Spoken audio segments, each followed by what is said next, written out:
ginpatpat sang isa ka communication expert ang importansya sang paggamit sang husto kag klaro nga mga terminolohiya labi na gid sa tion sang mga kalamidad. Sa interview sang Bomba Radyo kay Mr. Ken Lerona, isa ka communication consultant, iya ginpahayag nga importante gid nga ma-localize o kon ma-translate ang mga komplikado nga tinaga, labi na kon ini isa ka pahanumdom o kon advisory sa tion sang kalamidad. Suno kay Lerona, ini nga practice kinahanglan na gud masiguro nga mabatian kag maintindihan sang tanan, labi na sa mga kabataan kag iban pa nga individual nga hindi pamilyar sa mga teknikal nga mga tinaga. Ginpabutyag niya nga madamo sang kabataan subong ang nagakinahanglan sang mas simple kag klaro nga mga pahayag agud hindi sila malipat o kon magsala sa mga importante nga impormasyon sa tion sang kalamidad. Panugyan niya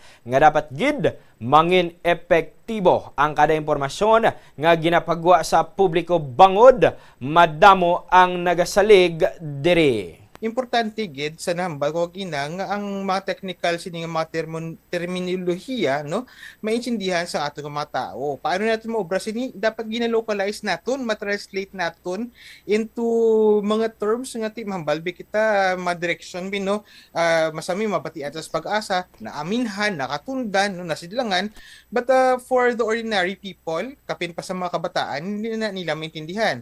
What if gamito natin ang iraya, ilawod, takas, ubos, mga muna ba lang ang terminolohiya para nga mag-landed sini sa aton nga mga pumuluyo, no? Kaya man importante nga maintindihan nila, hindi lang nga basta makapost kita dira.